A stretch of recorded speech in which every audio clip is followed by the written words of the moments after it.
মুসলমান ভাইরা, হযরত আবু যরকে ফাঁড়ি রাদিয়াল্লাহু তাআলা আনহু ফাঁসির মঞ্চে দাঁড়ায় দৃঢ় ঈমান, ঈমানের কোনো দুর্বলতা নাই। সোনার বাপ জানেরা, যুবক ভাইরা, এবার মরুর প্রান্তরে দেখা যায় একটা ঘোড়া মদিনার রাজ দরবারের দিকে দৌড়াতেছে। ঘোড়ার পিঠে একজন যুবক বসে আছে, পরনে সাদা কাপড়, গার সঙ্গে সাদা কাপড়। জরা বলা যাবে না কি একবার আল্লাহু আকবার। ঘোড়ার পিঠে একজন যুবক বসে, ঘোড়াটা দ্রুতগামীতে হযরত ওমরের দরবারের দিকে দৌড়াচ্ছে। দৌড়াতে দৌড়াতে আমিরুল মুমিনিন খলিফাতুল মুসলিমিন ওমানের দরবারে যখন দাঁড়িয়ে গেলেন, যুবক মুসলমান ঘোড়ার পিঠ থেকে নেমে হযরত ওমরকে সালাম জানায়া বললেন, আমিরুল মুমিনিন খলিফাতুল মুসলিমিন ওমর, যাইতে 350 কিলোমিটার রাস্তা, ফিরে আসতে 350 কিলোমিটার রাস্তা।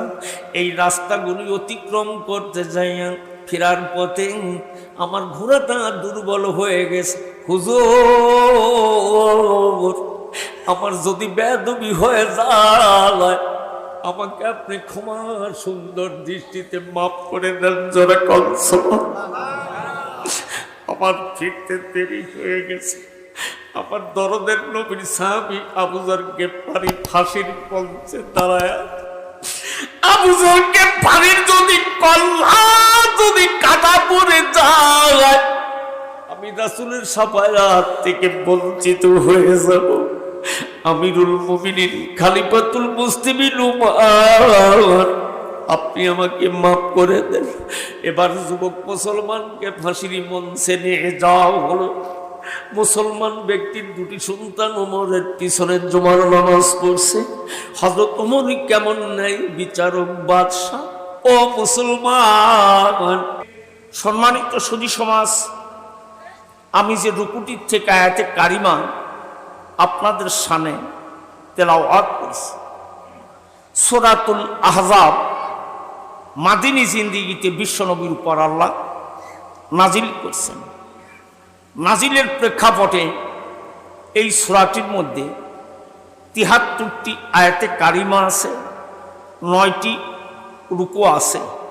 জোরে বলুন একবার আলহামদুলিল্লাহ। আমি যে রুকুটির থেকে আয়াতে কারিমা আপনাদের সামনে তেলাওয়াত করছি, আহজাব মানে একত্রিত করা। কিয়ামতের মাঠ যেদিন আল্লাহ কায়েম করবেন, সমগ্র বিশ্ববাসীকে আল্লাহ কিন্তু তিনার কোঠে দাঁড় করায় দিবেন। এ কথা কার? আর একটু জোরে বলুন, আর একটু জোরে বলুন। আল্লাহর কথায় আপনাদের জীবনে কোনো সন্দেহ আছে? সন্দেহ আছে? সমগ্র পৃথিবীর মানুষকে আল্লাহ কিন্তু একত্রিত করবেন। কাইফা তাকফুরুনা বিল্লাহি ওয়া কুনতুম আমওয়াতান ফাআহিয়াকুম সুম্মা ইউমীতুকুম সুম্মা ইউহয়িকুম সুম্মা ইলাইহি তুরজাউন।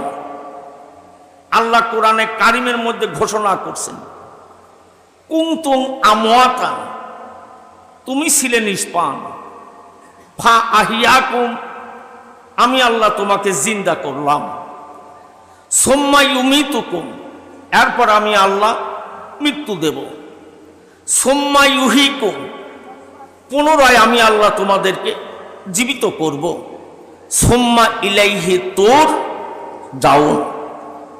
গোটা পৃথিবীর মানুষকে কিন্তু আল্লাহ একত্রিত করবেন।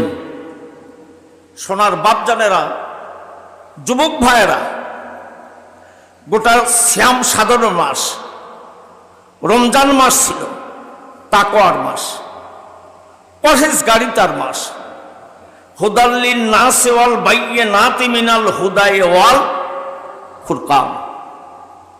কোরআন আসছেন পৃথিবীর জমিনে জাতির হিদায়াতের উদ্দেশ্যে। কোরআন যেটা বলবে হ্যাঁ এইটা মানতে, কোরআন যেটা বলবে না সেটাকে বর্জন করতে হবে। এর নির্দেশ কার? আল্লাহর। গোটা রমজান মাসে কিন্তু আমাদের মুসল্লি মসজিদ কিন্তু পরিপূর্ণ হয়ে গেছে। সে সূরা তারাবি হোক আর খতমে তারাবি হোক, এখন কিন্তু আর মসজিদ পরিপূর্ণ হয় না। ওমা খালাকতুল জিন্না ওয়াল ইনসা ইল্লা লিয়াবুদুন। আমাকে আপনাকে আল্লাহ গোলামি করার জন্য এই পৃথিবীর জমিনে প্রেরণ করছেন। শুধু কি রমজান মাস, না মরণের আগ পর্যন্ত?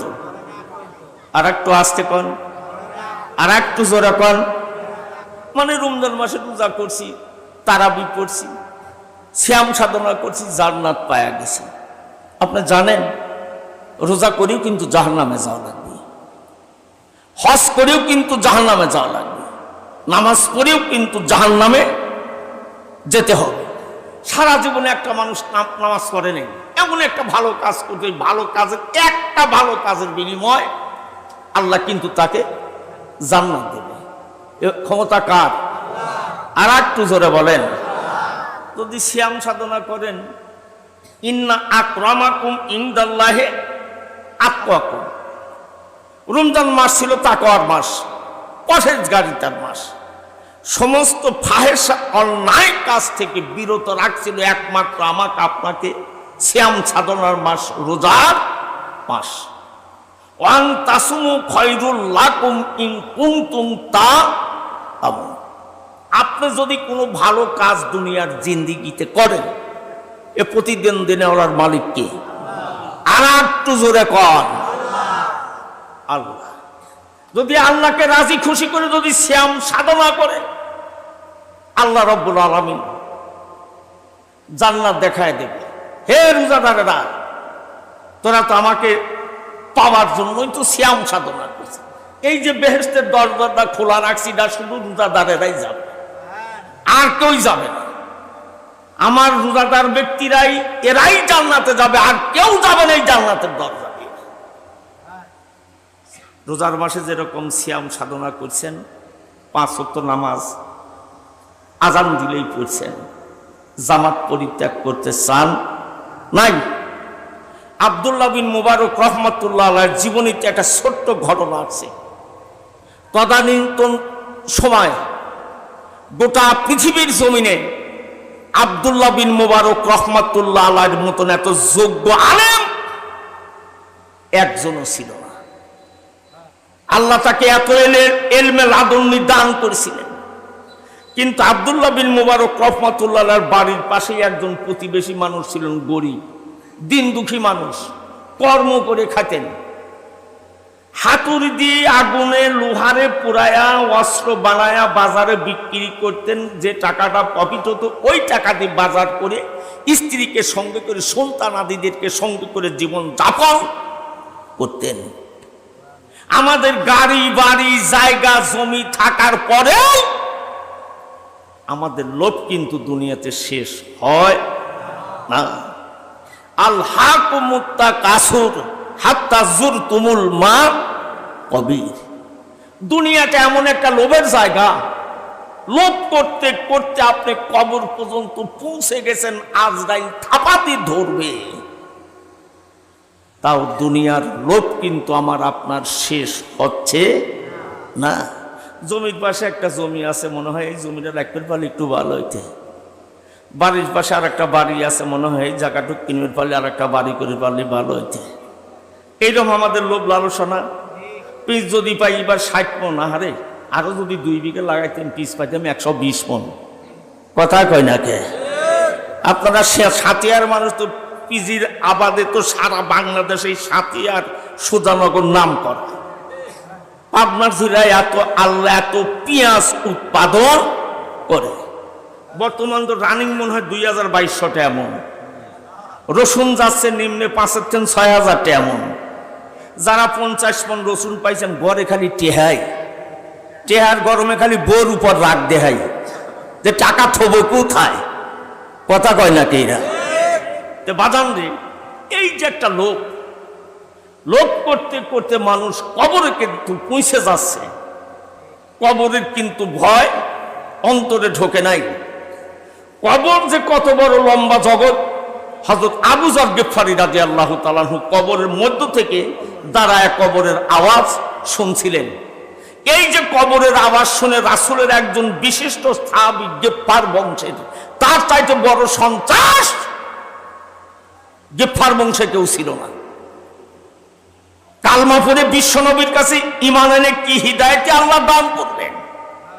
এই কবরের আওয়াজ শুনে আবু যর গিফারী রাদিয়াল্লাহু তাআলা আনহু জিন্দেগিতে কিন্তু সংসার বাঁধতে পারলেন না।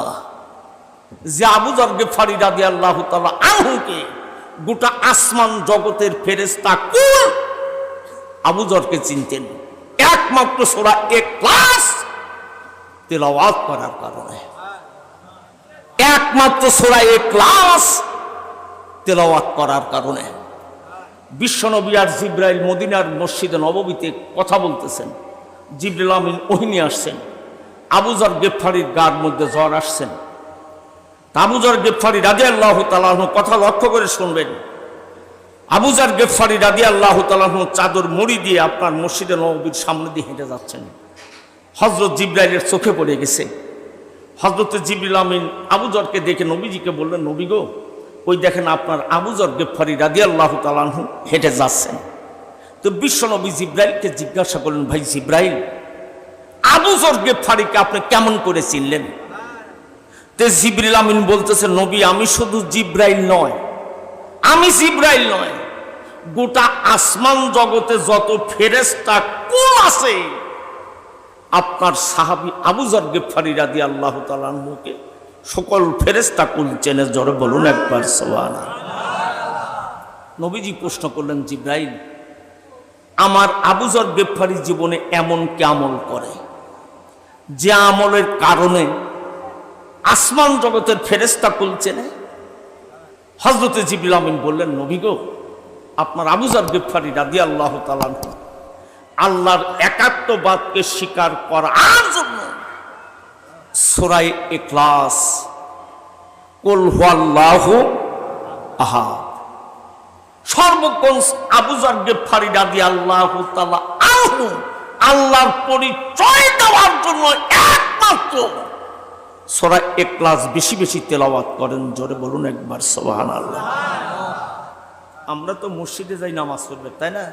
এখন তো মুসল্লি আমরা ডিজিটাল কায়দার মুসল্লি হয়ে গেছি। ইমাম সাহেব খালি কোনো রকম ডানে বামে সালাম ফিরলি হয়। মসজিদ থেকে বাড়ার সময় পাই না। পাঞ্জেগানা নামাজের পরে সূরা দোয়া আয়াতুল কুরসি তেলাওয়াত করেন, তেলাওয়াত করেন আপনারা? করেন? বিছনায় যাওয়ার সময় সূরা মুলুক, সূরা ইখলাস কি 10 বার তেলাওয়াত করেন? করেন? খালি পিঁজ আর রসুনই জম্মান না। কবরে গেলি বুঝবেন পিজির কি জ্বালা, রসুনের কি জ্বালা, কবরে গেলি বুঝবেন। কবরের আযাব থেকে যদি বাঁচতে চান আর আল্লাহর জান্নাতের মধ্যে যদি বাড়ি নির্মাণ করতে চান, আজকের মাহফিল থেকে দৃঢ় প্রতিজ্ঞা করে বাদ যান, প্রতিজ্ঞা করে বাদ যান। যদি আপনি নিয়মিতভাবে সূরা মুলুক তেলাওয়াত করে মাটির কবরে যান, আল্লাহর কসম কিয়ামতের আগ মুহূর্ত পর্যন্ত মুনকির নিকির ফেরেশতা কবরের মধ্যে সওয়াল জবাব নিতে প্রবেশ করতে পারবে। কথা কার? আর একটু আস্তে কন। বাজ্জা বোর কাছে সে জোরে কন্দা। ও মুসলমান, সূরা ইখলাস যদি 10 বার তেলাওয়াত করে যদি বিছানায় ঘুমায় পড়েন ওযু করে, আল্লাহর কসম আপনার জান্নাতের মধ্যে একটা করে বাড়ি ঘর নির্মাণ করে দেবে আল্লাহ। জোরে বলুন একবার। খালি কোন হুজুরের কণ্ঠ কিরাম ভালো, কোন হুজুরের চেহারা কিরাম ভালো, কোন হুজুর কিরাম বুঝিয়ে জেকের করে পারে, এইটা দেখবেন না। এটা দেখার কাম বাদে নাই, আমল করার কাম বাদেছে। আল্লাযী খলাকাল মাউতা ওয়াল হায়াতা লিয়াবলুয়াকুম আইয়ুকুম আহসানু আমালা ওয়া হুয়াল আজিজুল গফুর। আল্লাহ আমাকে আপনাকে সৃষ্টি করছেন, সৃষ্টি করবার পরে আল্লাহ কিন্তু মৌতের কথাটা আগে উল্লেখ করছেন, মৌতের কথা আল্লাহ আগে উল্লেখ করছেন, এরপরে হায়াতের কথা। এরপরে ভালো নেক আমলের কথা। ভালো নেক আমলের উপরে আমার আপনার জীবনের বিচার ফয়সালা হবে। ও মুসলমান, কিয়ামতের মাঠে আখেরাতের আদালতে কে মন্ত্রী, কে মিনিস্টার, কে আইজি, কে ডিএসপি, কে জেনারেল মেজর, কে গরিব, কার পাও ফাটা, এটা দেখে আল্লাহ বিচার করবে না। আল্লাহ বিচার করবেন বান্দার জীবনের নেক আমল দেখে। আপনি কোন দলের নেতা, কোন দলের কর্মী, এই পার্সিয়ালিটি আল্লাহর আদালতে নেই। আল্লাহ জুলুম করবে না। আল ইয়াউমা তুজ্জা কুল্লু নাফসিন বিমা কাসাবাত লা যুলমাল ইয়াউম ইন্নাল্লাহা সারিউল হিসাব। আল্লাহ কারোর উপর জুলুম করবে না। সেদিন আল্লাহর আদালতে প্রত্যেকটি মানুষ কিন্তু সমান। আল্লাহর বিচারে কোনো পার্সিয়ালিটি হবে না। আমি আপনি যা জীবনে কামাই করছি, রোজগার করেছি, অকুল্লা ইনসানিন আল জান্নাহ ওয়া তায়রাহু ফি উনুকিহি ওয়া নুখরিজু লাহু ইয়াউমাল কিয়ামাতি। আমি আপনি যা জীবনে কামাই করেছি, কিয়ামতের মাঠে আমলনামা কিন্তু গলার মধ্যে ঝুলতে থাকবে। কথা কার? আল্লাহর। এইবার আল্লাহ বলবে, ইকরা কিতাবাকা কাফা বিনাফসিকাল ইয়াউমা আলাইকা হাসিবা। বান্দা, এই তোমার আমলনামা। কত ওয়াক্ত নামাজ পড়ছে আর কত ওয়াক্ত পড়ো নাই, এই দেখো সব লেখা আছে। কতটা কথা কইছে, কতটা সত্য কইছে আর কতটা মিথ্যা কইছে, সব লেখা। এই মুসলমান, গম পরে বাজ যাবো সে পরে যাও, গম পার বেরাইছে। আমি কিন্তু সেই বক্তা না, আমি যা কব আমার দিক টাকা শোনা লাগবে। কথা ঠিক না বে ঠিক? কারণ এখানে বসছি আপনাদের হৃদায়তের কল্যাণের জন্য, কল্যাণের জন্য। যদি আপনার একটা মানুষ যদি জাহান্নামের আগুন থেকে বাঁচেন, আমি আমজাদ মৌলানা ওই লোকটা রসিলে আল্লাহর কাছে মাপ পাওয়া যাবে। জোরে বলুন একবার সুবহানাল্লাহ। বলুন তো সারা জীবন পারিছি না রাত্রি অকাম করেছি, মনে হয় তাই, তাই না? সোনার বাপজানেরা, যুবক ভাইরা, প্রত্যেকটি কাজের কিন্তু নিয়ত আছে। ইন্না আমালু বিন নিয়াত। বান্দার জীবনের নিয়তের উপরে আল্লাহ সব ফয়সালা করে দেবে। আসুন, দুনিয়াতে কেউ বেঁচে থাকার জন্য আসি নাই। তা আব্দুল্লাহ বিন মুবারক রহমাতুল্লাহ আলাইহি, আমি যে কথাটা বলতেছিলাম, যে তদানীন্তন যুগে গোটা পৃথিবীর জমিনে এত যোগ্য আলেম একজনও ছিলেন না। তোনার প্রতিবেশী মানুষ, গরিব মানুষ, লোহার কর্মকার, দাও বানান, খন্তা বানান, ইত্যাদি বানান, আর এইগুলো বাজারে বিক্রি করেন। এই বিক্রি করতে গরিব মানুষ, টুটাফাটার সংসার, সন্তান আদি আছে, বউ আছে। এই মানুষটা ইন্তিকাল করলেন। ইন্তিকাল করবার পরে আব্দুল্লাহ বিন মুবারক রহমাতুল্লাহ আলাইহি একদিন ঘুমের ঘরে স্বপ্ন দেখতেছেন, এই মানুষটা আল্লাহর জান্নাতের মধ্যে বসে রয়ে গেছে। জোরে বলুন একবার সুবহানাল্লাহ। যোগ্য আলেম, এত আল্লাহর সঙ্গে ভালো সম্পর্ক। তা আব্দুল্লাহ বিন মুবারক রহমাতুল্লাহ আলাইহি দেখলেন, আমার প্রতিবেশী গরিব মানুষ বাজারে দিন মজুরি লোহা বাড়িয়ে খায়, আর সেই মানুষ জান্নাতুল ফেরদাউসের মধ্যে বসে রয়ে গেছে। সোনার বাপ জানেরা, যুবক ভাইরা, আব্দুল্লাহ বিন মুবারক রহমাতুল্লাহ আলাইহি স্বপ্ন দেখলেন। স্বপ্ন দেখবার পরে ঘুম ভেঙে গেলেন। ঘুম থেকে জাগলেন, ওযু করলেন, তাহাজ্জুদের নামাজে পড়ে গেলেন। তাহাজ্জুদের নামাজের জন্য মুসাল্লায় বসে বললেন। তাহাজ্জুদের নামাজ পড়ে মাবুদের দরবারে দুটি হাত বিছায়া দিয়ে অঝরণ দুই চোখের পানি দিক কাঁদতেছেন আর বুকটা ভিজায় দিতেছেন। আল্লাহ, এই যুগের আমি সর্বশ্রেষ্ঠ আলেম, আমার মতন যোগ্য আলেম আল্লাহ গোটা পৃথিবীর জমিনে একজন নাই। আমার প্রতিবেশী মানুষ দিন মজুরি খেটে খায়, লোহার কর্মকার।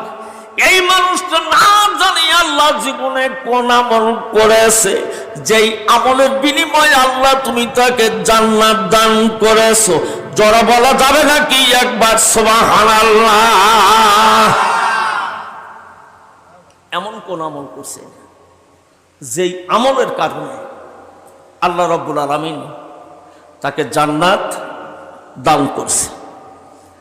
এবার ফজর নামাজের আযান হলেন।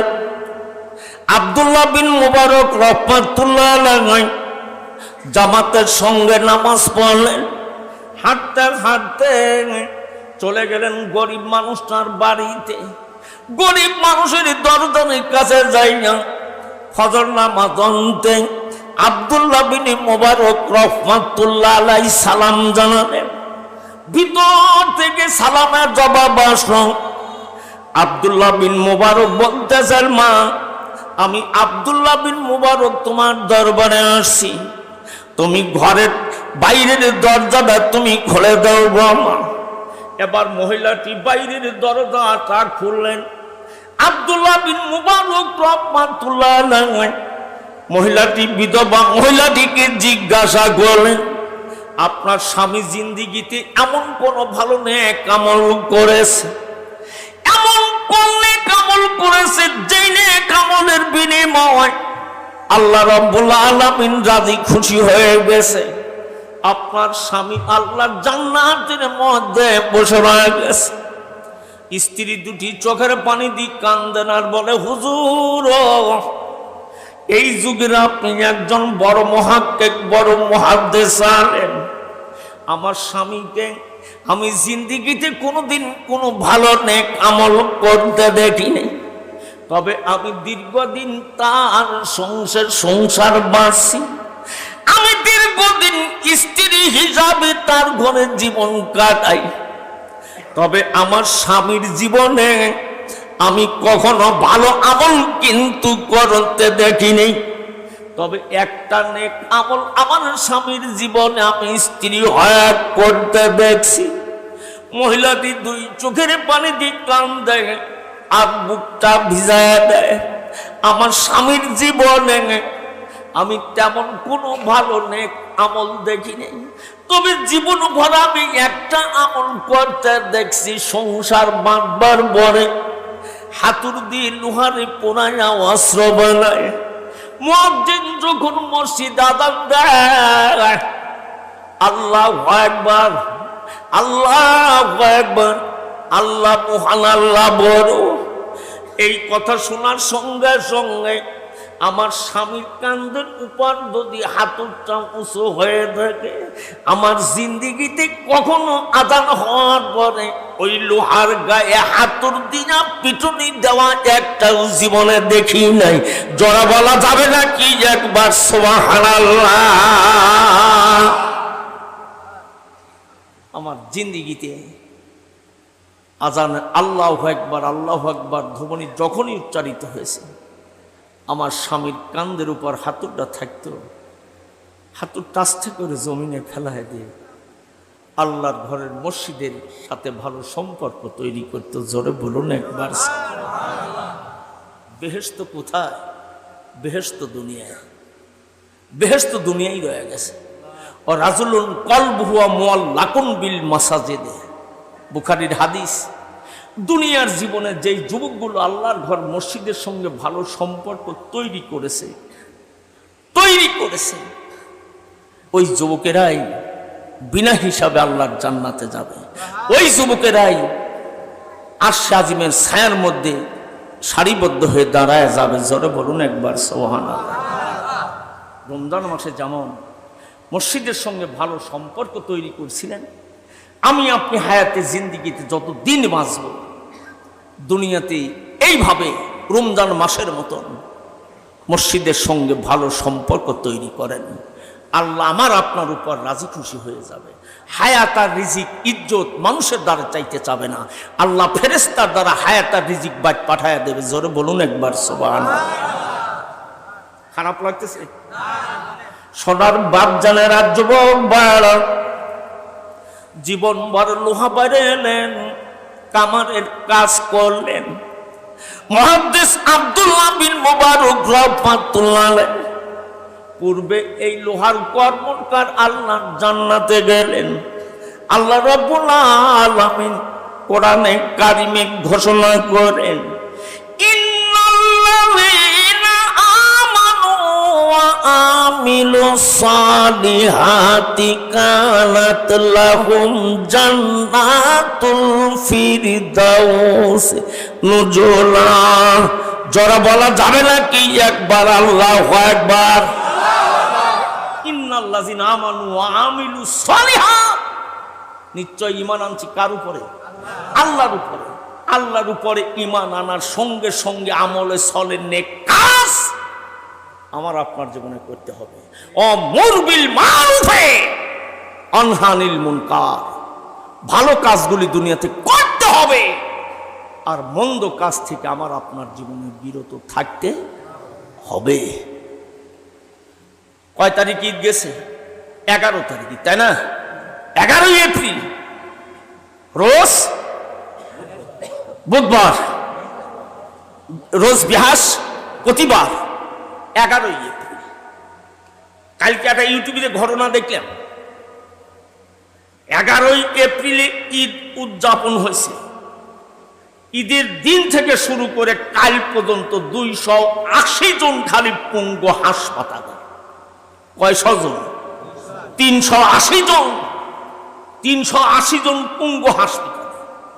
যতগুলি হাসপাতালের বেডে শুয়ে আছে সব মোটর সাইকেল অ্যাক্সিডেন্ট, সব অ্যাপাচি, পালসার R15। দেখ তোর কিরকম লাগে। যা, কেউ পাও কাট, কেউ হাত কাট, কাটিয়ান পরিয়ে থাক। বাপের অবৈধ টাকা, 6 লাখ টাকার মোটর সাইকেল, তার বাবই আলাদা। যেমন মোটর সাইকেলের সাইজ, তেমন তার ফিগারের সাইজ, তেমন তার পোশাকের সাইজ, তেমন তার মাথার চুল কাটার সাইজ। আল্লাহ তোকে আমি এমন সাইজ করে দিল, মানে 1 বছর পরে থাক, 1 বছর পরে থাক। কালকে ঝিনায় দাও, আজকের ঘটনা, কনসার্ট হতেছে। স্বাস্থ্য ভাই আর এক বন্ধু, বাপ সৌদি আরব থায়, মার কাছ থেকে জুলুম করে আপনার মোটর সাইকেল কিনছে। এই রোজার ঈদের আগে, রোজার মধ্যে কিনছে, ভালো করে চলাবেরও পারে। এই কনসার্ট দেখে রাতে 1টার দিক বাইক যাচ্ছে কুষ্টিয়া থেকে, বাড়ির জাতি 3 জন মারি দিয়েছে সরাসরি গাছের সাথে। বোঝেন তো, গাছ মোটা গাছ, মারিয়ে দিয়েছে 2 জনই ওখানেই ডেড বডি, সাথে সাথে। আর একজন হসপিটালে ডেড বডি। দুনিয়ার মোটর সাইকেল রয়ে গেল, 3 বন্ধু একসাথে কবরে গেল। এ মাইট কার? আল্লাহ। মাইটটা আল্লাহ দিতে না, ওরে কিছুদিন বাঁচাও রাখতে। ওই যে পিতামাতার উপর জুলুম করছে, জুলুম করে জোর করে, বাপ বিদেশে থাকে, জোর করে হোন্ডা কিনে লেছে। এই হোন্ডার প্রতি বাবাও না খোশ, মাও না খোশ। আনিস কুরলি ওয়ালি ওয়ালিদাইকা ইলাইয়া মাসির। এগুলো সব কোরআনের কথা, কিন্তু আপনার কি মনে হয়? সব কোরআন। আনিস কুরলি ওয়ালি ওয়ালিদাইকা ইলাইয়া মাসির। আল্লাহ বলছে, বান্দা আগে আমার শুকরিয়া আদায় কর। আমি তোকে সৃষ্টি করছি, কত সুন্দর হাত দিছি, কত সুন্দর পাও দিছি, চোখ দিছি, কান দিছি, সব দিছি। আমার শুকরিয়া আদায় কর, তারপরে তোর পিতা মাতার শুকরিয়া আদায় করবো আমার জীবনে। তাদের সামনে বেয়াদবি করা যাবে না, জুলুম করা যাবে না, অত্যাচার করা যাবে না। তাদের শুকরিয়া আদায় করে বান্দা আমার কাছে ফিরে আয়। তোরা কিন্তু একদিন আমার কাছে ফিরে আসবি। তাহলে আল্লাহ শুকরিয়া, মা বাবার শুকরিয়া আদায় করে আল্লাহর কাছে ফিরে যেতে হবে না? পিতা মাতার যদি কমার মানে পিতা মাতার নেক দোয়ায় আল্লাহ আমাকে আপনাকে হায়াত বৃদ্ধি করবে। পিতা মাতার সামনে যদি বেয়াদবি করি, আল্লাহ কুদরতি ক্ষমতা তার হাত দ্বারা ওই বান্দার জীবনের হায়াতকে কেটে দেয়। জোরে বলুন একবার সুবহানাল্লাহ। আমরা অনেক যুবক আছি না, মা বাবার সামনে বেয়াদবি করি না? এ ভাই করেন না? 2 শতক জাগার লেন, বাপেক মারতেছি না, মাক মারিয়ে ফেলা দিচ্ছি না। আর একটা ইউটিউবে ঘটনা দেখেন, গাজীপুরীর বাপ পুরীর নিয়ে সন্তান বিছনায় ঘুমিয়ে আছে, ঘুমের ঘরে বসাইছে। একের জন্মের মতন যখন মার দিতেছে, যখন রক্ত বের হয়ে আসতেছে, তখন সন্তান বাপকে জড়া ধরছে। বাবা, আমি আর জিন্দিগি তার নেশা করবো না, তুমি আর মারো না। বাবার মন কুপাতো সাইজ করে ফেলাইছে, আমরা যতই কই আমি আর নেশা করব। বাবার মন নরম হয়ে গেছে, কি করলাম। পরের পরই বাবার ইন্তিকাল করছে। বাবা জেলে যাচ্ছেন আর বলতেছেন, আমার ছেলেকে আমি খুন করবার পরে যদি আমার ফাঁসির মঞ্চেও যদি ঝুলতে হয়, তবে আমি আল্লাহর আদালতে আমার জীবনকে আমি ধন্য মনে করি। জোরে বলুন একবার সুবহানাল্লাহ। ছেলে কি পরিমাণ বাবা কষ্ট দিয়েছে, এই কষ্টের বিনিময়ে তো বাবা কোরাল হাতে করলে ঘুমের সন্তানকে কুপায়া জীবনের মতন হত্যা করছে। এরকম অবাধ্য হওয়া যাবে না, পিতা মাতার সামনে এনে বেয়াদবি করা যাবে না। আল্লাহ কোরআনে বলছেন, উফি ওয়ালা তানহারহুমা,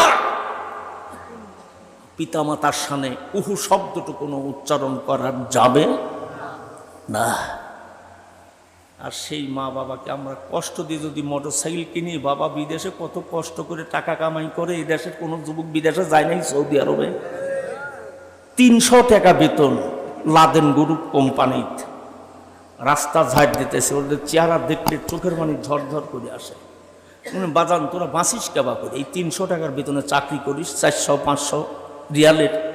বলে হুজুর আল্লাহ আমাদের মাসায় এইভাবে, আমরা এই কোটিগুলো রাস্তায় গুছাই, আর আমরা যে বাজারের দোকানগুলি দেখি, ওরা আমাদের কিছু হাদিয়া দেয়।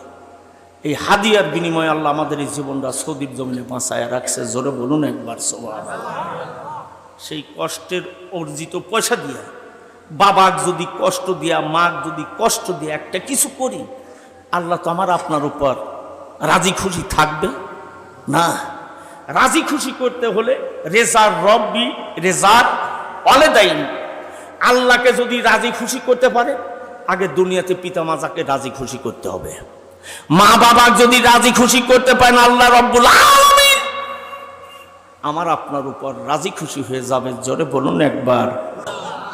সোনার বাপজানেরা, যুবক ভাইয়েরা, আব্দুল্লাহ বিন মুবারক রহমাতুল্লাহ আলাইহি গোটা পৃথিবীর একদম শ্রেষ্ঠ যোগ্য আলেম। তিনার বাড়ির কাছে লোহার কর্মকার জান্নাতুল ফেরদাউসের প্যাসেঞ্জার। কিসের বিনিময়ে? ওই যে 5 জাকাত নামাজ মসজিদে জামাতের সঙ্গে আদায় করতেন। এই নামাজ পড়ার কারণে আল্লাহ তার উপরে রাজি খুশি হয়ে গেছেন। ফাসকুরুনি আসকুরকুম অশকুরুলি ওয়ালা তাকফুরুন। আপনি যদি আল্লাহকে স্মরণ করেন, আল্লাহ আপনাকে স্মরণ করবে। আর আপনি যদি আল্লাহকে ভুলে যান, আল্লাহও আপনাকে ভুলে যাবে। অমান আরাদান যিকরি ফাইন্না লাহু মাঈশাতান দানকা ওয়া নাহশুরুহু ইয়াউমাল কিয়ামাতি আমা। আপনি আল্লাহ যেমন দুনিয়াতে ভুলে যাচ্ছেন, কিয়ামতের মাঠে আল্লাহ আপনাকে ভুলে যাবে। আর আল্লাহ যদি আপনার জীবনে একবার ভুলে যায়, এর চাইতে বড় বিপদ আর আপনার জীবনে কখনোই হতে পারবে না। তা আসুন, আমরা রমজান মাসে যেভাবে সিয়াম সাধনা করছি আল্লাহকে রাজি খুশি করার জন্য, যতদিন হায়াতের জিন্দিগিতে আমার আপনার জীবনে আছে, আমরা অনুরূপভাবে মসজিদে যাই, আল্লাহকে ওইভাবেই রমজান মাসের মতন রাজি খুশি করে দুনিয়াতে জীবন যাপন করবো। আল্লাহ সকলকে তৌফিক দান করুন। জোরে কোন আল্লাহুম্মা আমিন। ভাইরা আমার, আমি আপনাদের খেদমতে আরজ করে বলতেছি, কিয়ামতের মাঠে আখিরাতের আদালতে বান্দার জীবনে আল্লাহ বিচার করবেন ভালো নেক আমলের উপরে। ও মুসলমান, হযরত আবু যর গিফারী রাদিয়াল্লাহু তাআলা আনহু নবীজির একজন বিশিষ্ট সাহাবী। হযরত আবু যর গিফারীর জীবনীতে আসছে, এবার মদিনার শহর থেকে 350 কিলোমিটার দূরে তাফসিরে নুরুল কুরআনের মধ্যে ঘটনাটি আসছে। আল্লামা নুরুল ইসলাম রাহমাতুল্লাহ আলাইহি ঘটনাটি সুন্দর করে তাফসিরের মধ্যে তুলে ধরেছে। 350 কিলোমিটার অতিক্রম করে এই যুবকটা মদিনার মাটিতে যাচ্ছেন। বাবাও গরিব মানুষ, মাও গরিব মানুষ। কখনো মার চুলায় আগুন জ্বলে, কখনো আগুন জ্বলে না। ও মুসলমান, বাবা গরিব মানুষ, এবার যখন মদিনার দিকে রওনা করলেন, পার্শ্ববর্তী প্রতিবেশী ইহুদির কাছ থেকে যুবক কিছু টাকা ধার নিলেন। কথা লক্ষ্য করে মগজের মধ্যে নিবেন। কিছু টাকা ধার নিয়ে যুবক এবার মদিনার উদ্দেশ্যে রওনা করলেন। বিশ্ব নবীর রওজার পাশে দাঁড়ায় যাবেন, নবীজির রওজা মোবারক জিয়ারত করবেন। মা বাইনা কাবরি ও মিম্বারি রাউজাতুল রিয়াজিল জান্নাহ, রিয়াজুল জান্নার পাশে বিশ্ব নবীর রহমাতুল আলামিন ঘুমিয়ে আছেন। এবার যুবক যখন বাড়ি থেকে বের হলেন, ইহুদির কাছ থেকে কিছু টাকা ধার নিছেন। এটা বাবাও জানে না, মাও জানে না। 350 কিলোমিটার রাস্তা অতিক্রম করতে যুবকটার 21টা দিন লাগলো। ঘোড়ার পিঠে বসে যুবকের 21টা দিন লেগে গেল। এই যুবক মদিনার শহরের পাশে পৌঁছে গেলেন। মদিনার মানুষের কৃষিয়াবাদী, মরুর প্রান্তরে শুধু খেজুরের বাগান আর খেজুরের বাগান। ঘোড়াটা চলতে চলতে এবার যুবকটা ক্লান্ত হয়ে গেছে। খেজুরের বাগানের মধ্যে ঘোড়াটা ঢুকায়া দিলেন, খেজুর গাছের সঙ্গে ঘোড়াটা বাঁধলেন। এবার যুবক মুসলমান বিশ্রাম করতে লাগলেন। খেজুর গাছের সঙ্গে পিঠটা লাগায় দিয়ে বিশ্রাম করতে করতে মৃদু মৃদু বাসাতে যুবকটা বাগান ঘুমায়া পড়ছে। এবার ঘোড়াটা রশি ছিঁড়ে এবার চারা খেজুরের বাগানের মধ্যে প্রবেশ করলেন। চারা খেজুরের বাগানের মধ্যে প্রবেশ করবার পরে ছোট ছোট খেজুরের চারাগুলি কামড়ায় খাচ্ছেন আর পাও দিয়ে ভাঙতেছেন। এই খেজুরের বাগানের যিনি মালিক ছিলেন তিনি একজন মুসলমান ব্যক্তি। এই মুসলমান মানুষটা বৃদ্ধ হয়ে গেছে। বিকাল বেলা বাড়ি থেকে বের হলেন খেজুরের বাগান দেখার জন্য। তিনার আবার 2টি সন্তান ছিলেন। ছেলে 2টি বলতেছেন, আব্বাজান খেজুরের বাগান দেখবার প্রয়োজন নাই, আপনি অন্য দিনে যান। বৃদ্ধ বাবা শুনলেন না। এবার খেজুরের বাগান দেখার জন্য বাড়ি থেকে বের হলেন। খেজুরের বাগানের পাশে পৌঁছে তিনি দেখতে পারলেন একটা ঘোড়া খেজুরের বাগানের মধ্যে ঘুরতেছে, খেজুরের চারাগুলি ভাঙতেছে আর খাচ্ছে। এবার মুসলমান ব্যক্তি খেজুরের বাগানের মালিক এই দৃশ্য দেখবার পরে তাফসিরের মধ্যে বাজানো আসছে, একটা পাথর উঠালেন, পাথরটা উঠায়া ঘোড়াটাকে তাড়ায়া দিবেন, খেজুরের বাগানের মধ্য থেকে যেন বের হয়ে যায়। এই পাথরটা যখন ঘোড়াকে লক্ষ্য করে নিক্ষেপ করলেন, আমার আল্লাহর কুদরতি ক্ষমতা বোঝা যায় না। ঘোড়াটার এমন জায়গায় পাথরটা লাগলেন, পাথরটা লাগার সঙ্গে সঙ্গে ঘোড়াটা চারা খেজুরের বাগানের মধ্যে পড়ে ইন্তিকাল করলেন। জরা বলা যাবে না কি একবার মারহাবা। ঘোড়াটা মারা গেলেন।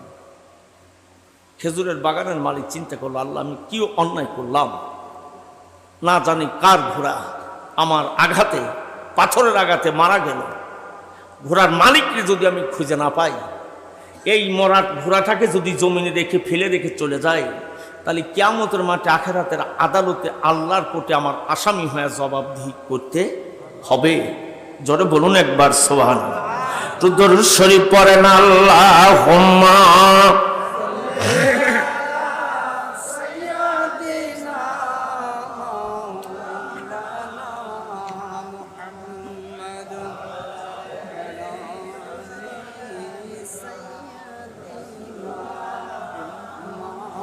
আর একটু জোরে সোরে মহব্বতে পড়ুন আল্লাহুম্মা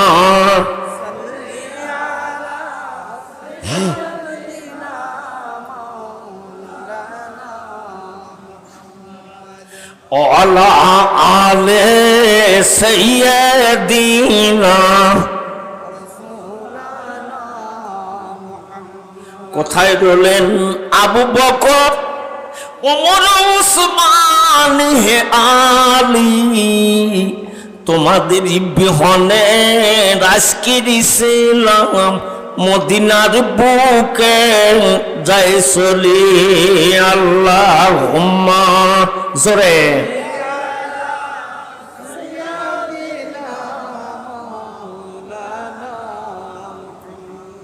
ওয়ালা আলে সাইয়্যিদিনা।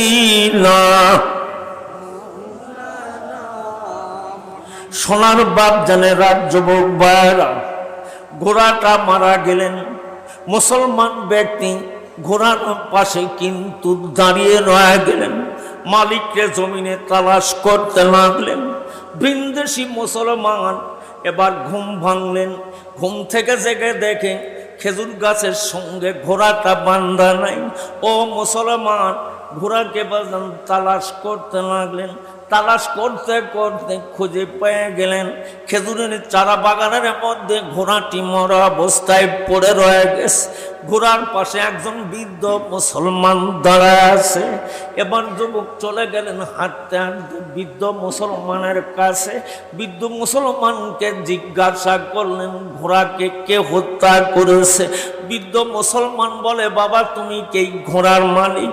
যুবক মুসলমান বলতেছেন হ্যাঁ আমি এই ঘোড়ার মালিক। আমার এই ঘোড়াতে কি জমিনের উপর কে হত্যা করেছে? বৃদ্ধ মুসলমান বললেন বাজান রে, এই খেজুরের বাগানের মালিক হলাম আমি। এই যে খেজুরের চারাগুলি দেখতেছো, এই ঘোড়াটা চারাগুলি খাচ্ছে আর ভাঙতেছে। আমি এই ঘোড়াটাকে তাড়ায় দেওয়ার জন্য একটা পাথর নিক্ষেপ করছিলাম। আমার পাথরের আঘাতে এই ঘোড়াটা বাবা ইন্তিকাল করেছে। তুমি যদি আমার সঙ্গে আমার বাড়িতে যাও, তোমাকে ঘোড়া কেনার সমপরিমাণ টাকা দিয়ে দেব। বৃদ্ধ মুসলমান এই কথা বললেন। যুবকটা গরিবের সন্তান, এই ঘোড়া ব্যতীত তার জীবনের কোনো সম্পদ নেই।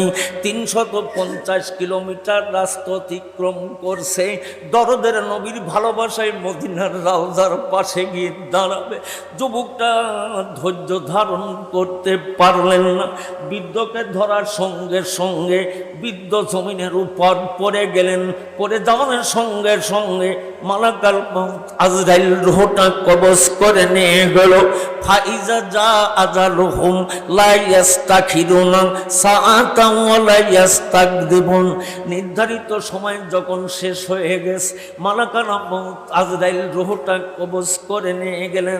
যুবকটা মুসলমানের পাশে দাঁড়ায় না, চিন্তা করলেন আল্লাহ মনে হয় আমার আঘাতে এই মানুষটা ইন্তিকাল করছে। মাবুদ গো, এই মানুষটাকে রেখে যদি আমি জীবন নিয়ে যদি পালায়া যাই, কিয়ামতের মাঠ যেদিন আল্লাহ কায়েম হয়ে যাবে, আমি তো তোমার আদালতে দাঁড়ায়া যাব। সেদিন আমি তোমার আসামি হয়ে তোমার কোর্টে ধরা পড়ে যাব। যুবক নওজোয়ান মুসলমান বৃদ্ধ মুসলমানের পাশে দাঁড়ায়া তাকওয়া কারে কয়, পরহেজগারি করে কয়, আখেরাতে জাহান্নামের আযাবের ভয় কারে কয়। যুবকটা ঘোরম বৃদ্ধ মুসলমানের কাছে দাঁড়ায়া, এবার বৃদ্ধ মুসলমানের দুটি সন্তান ছিলেন, যুবক মানুষ। সন্ধ্যা লেগে যাচ্ছে, বাবা বাড়িতে ফেরে না। এক ভাই আর এক ভাইকে বলে ভাই এনে বাবা তো খেজুরের বাগান দেখতে গেছে, এ পর্যন্ত বাবা তো আর বাড়িতে ফিরে আসলো না। চলো আমরা দুই ভাই বাবাকে খুঁজে নিয়ে আসি। মুসলমানের দুটি সন্তান বাড়ি থেকে বের হলেন। এবার চলতে চলতে খেজুরের বাগানে গেছেন। খেজুরের বাগানে যায় দেখতেছেন বাবার সামনে একটা ঘোড়া মরা অবস্থায় পড়ে আছে। বাবাও জমিনে মরা অবস্থায় পড়ে রয়ে গেছে, কিন্তু বাবার পাশে একজন যুবক মুসলমান দাঁড়ায় আছে। এবার মুসলমান ব্যক্তির দুটি সন্তান যুবকরা বলে ভাই আমার বাবাকে কে হত্যা করেছে? নওজোয়ান মুসলমান বলেন ভাইজান আমার আঘাতে আপনার বাবা ইন্তিকাল করেছে। আমার বাবাকে যুবক তুমি কেন আঘাত করলে? যুবক মুসলমান বলতেছেন আপনার বাবার পাথরের আঘাতে আমার এই ঘোড়াটা ইন্তিকাল করেছে। আমি গরিব মানুষ, এই দেশ থেকে আমার বাড়ি 350 কিলোমিটার দূরে। আমি গরিবের সন্তান, আমার মায়ের মায়ের চোলায় কখনো আগুন জ্বলে, কখনো আগুন জ্বলে না। আমি শুধু 350 মাইল রাস্তা অতিক্রম করে মদিনার মাটিতে আসছি। আপনার বাবার পাথরের আঘাতে আমার ঘোড়াটাই ইন্তিকাল করেছে। এই কথা বলে নিজ জবানে স্বীকার মুক্তি করলেন। যুবক কিন্তু মিথ্যার আশ্রয় নিলেন না। মুসলমান ব্যক্তির দুটি সন্তান বলতেছে, ভাই তোমার আঘাতে আমার বাবা মারা গেছে। এই মদিনার প্রেসিডেন্টের নাম কি তুমি জানো? এই মদিনার প্রেসিডেন্টের নাম হযরতে ওমর। জরা বলা যাবে নাকি একবার সুবহানাল্লাহ? এই মদিনার প্রেসিডেন্টের নাম আমিরুল মুমিনিন খলিফাতুল মুসলিমিন ওমর। তোমাকে ওমরের দরবারে নিয়ে যাওয়া হবে, তোমার বিরুদ্ধে হত্যার অভিযোগ দায়ের করা হবে। আমিরুল মুমিনিন খলিফাতুল মুসলিমিন ওমর বিচারের যে রায় কার্যকারী করবে সেটাই জীবনে কিন্তু মানতে হবে। এবার যুবক বললেন, আমার আঘাতে যদি আপনার পিতা মারা যায়, মদিনার প্রেসিডেন্ট ওমর যে বিচার কার্যকারী করবে আমি সেই বিচার দুনিয়ায় মানতে রাজি, তবু দুনিয়ায় মিথ্যার আশ্রয় নিতে রাজি না। জরা বলা যাবে নাকি একবার সুবহানাল্লাহ? সোনার বাপজানের যুবক মানুষেরা কথাটা লক্ষ্য করে শুনবেন। এবার যুবকটাকে বন্দি করে নিয়ে ওমরের দরবারে নিয়ে যাওয়া হয়। হযরত ওমরের দরবারে মুসলমান ব্যক্তির দুই সন্তান অভিযোগ দায়ের করলেন, আমিরুল মুমিনিন খলিফাতুল মুসলিমিন ওমর, এই যুবকের আঘাতে আমার বাবা ইন্তিকাল করেছে। এই যুবকের বিরুদ্ধে ওমরের দরবারে বিচারের অভিযোগ দায়ের করা হলো। ও মুসলমান, আমিরুল মুমিনিন খলিফাতুল মুসলিমিন এবার যুবকের বিচারের কার্যকলায় ডাক দিলেন। যুবকের জবানের স্বীকারোক্তি নিলেন। এবার যুবক নিজ জবানে বললেন, আমিরুল মুমিনিন খলিফাতুল মুসলিমিন ওমর, আমার পাথর আমার আঘাতে এই মুসলমানদের পিতা ইন্তিকাল করেছে। আমি কেন মারছি তো আপনি জানেন না। এই বৃদ্ধ মুসলমানের আঘাতে আমার ঘোড়াটা ইন্তিকাল করেছে। আমি গরিবের সন্তান, আমার মায়ের চোলায় কখনো আগুন জ্বলে, কখনো আগুন জ্বলে না। এই মদিনা থেকে 350 কিলোমিটার দূরে আমার বাড়ি। আমি 350 কিলোমিটার রাস্তা অতিক্রম করতে আমার 21টা দিন লেগে গেছে। আজ আমি হত্যার রায়ের আসামি হয়ে যাব। আপনি যে বিচার করবেন সেই বিচার আমি দুনিয়ার বুকে মানতে বাধ্য হব। ও মুসলমান, এবার মুসলমান ব্যক্তির দুটি সন্তান দেখবেন ওমর কেমন বিচার করে। আমিরুল মুমিনিন খলিফাতুল মুসলিমিন এবার মদিনার মাটিতে মানুষ হত্যা করলে কেসাসের পরিবর্তে কেসাস করে, হত্যার পরিবর্তে হত্যা করো। আমাদের দেশে শত শত নারীরা ধর্ষণ হতেছে, শত শত যুবকেরা হত্যা হয়ে যাচ্ছে। সমাজের কাছে কিন্তু কোর্টে গেলে জামিন পাওয়া যাচ্ছে, ফাঁসির কারাগারে কিন্তু ঝুলতেছে না। টাকা আছে, টাকার বিনিময়ে বের হয়ে আসতেছে।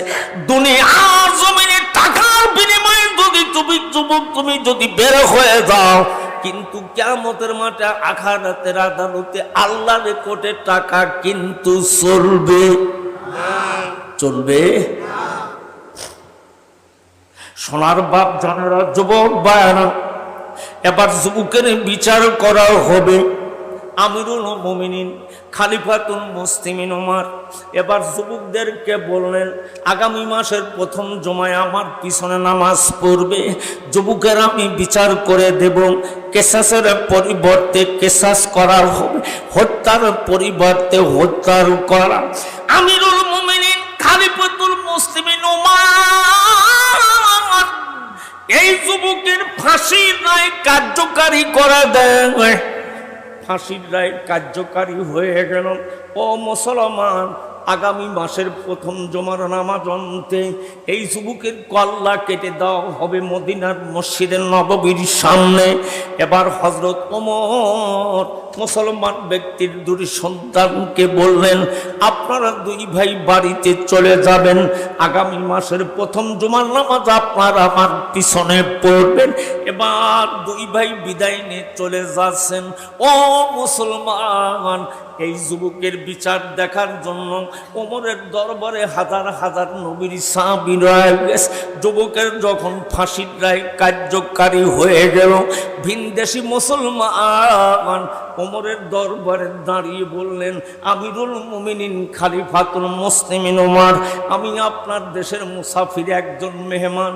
আমার বাড়ি মদিনার শহর থেকে 350 কিলোমিটার দূরে। আমার বাবাও মুসলমান, আমার মাও মুসলমান, আমিও জীবনে মুসলমান। আমিরুল মুমিনিন খলিফাতুল মুসলিমিন ওমর, আপনার দরবারে আমার একটা দরখাস্তের আবেদন আছে। আমি খুব গরিবের সন্তান। আমি যখন বাড়ি থেকে বের হয়ে আসি, আমি ইহুদির কাছ থেকে কিছু টাকা ধার নিয়ে আসছিলাম।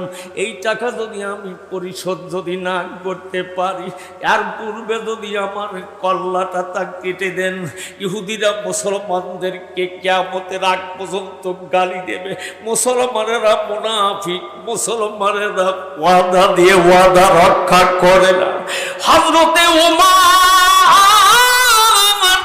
আপনি যদি দয়া করে আমাকে কিছুদিন যদি সময় দেন, আমি ইহুদির পাওনা টাকা গুলি তার বাড়িতে পৌঁছায়া দিয়ে আসবো। যারা বলা যাবে না কি একবার সুবহানাল্লাহ। সোনার বাপ জানেরা, যুবক ভাইরা, হযরত ওমরের দরবারে যুবকটাই দরখাস্ত আবেদন করলেন। আমিরুল মুমিনিন খলিফাতুল মুসলিমিন ওমর বলতেছেন, আপনি ভিনদেশি মুসলমান, আমি আপনাকে তো ছেড়ে দিতে পারি না। আমি আপনার যদি ছেড়ে দেই, পরবর্তীতে যদি আপনি ফিরে না আসেন, আমি যদি ন্যায় বিচার না করতে পারি, কিয়ামতের মাঠ আখিরাতের আদালতে আমি ওমর কিন্তু আল্লাহর কোর্টে আসামি হয়ে যাব। আমার সম্মুখে নবীজির হাজার হাজার সাহাবীরা বসে রয়ে গেছে। কোন সাহাবী যদি আপনার জীবনের জামিনদার হয়ে যায়, আমি ওমর আপনাকে কথা দিয়ে দিলাম, আমি ওমর আপনাকে কথা দিলাম, আপনাকে দেশে যাওয়ার ব্যবস্থা করে দেওয়া হবে। যারা বলা যাবে না কি একবার সুবহানাল্লাহ। সোনার বাপ জানেরা, যুবক ভাইরা, হাজার হাজার সাহাবীদের ভিতরে যুবক মুসলমান দাঁড়িয়ে গেলেন। ও নবীর সাহাবীরা, আমার দরদের নবী মদিনার মাটি কাপন করে ঘুমায়া রয়ে গেছে। আমি নবীজির রওজার পাশে যাব, একটু সালাম জানাবো।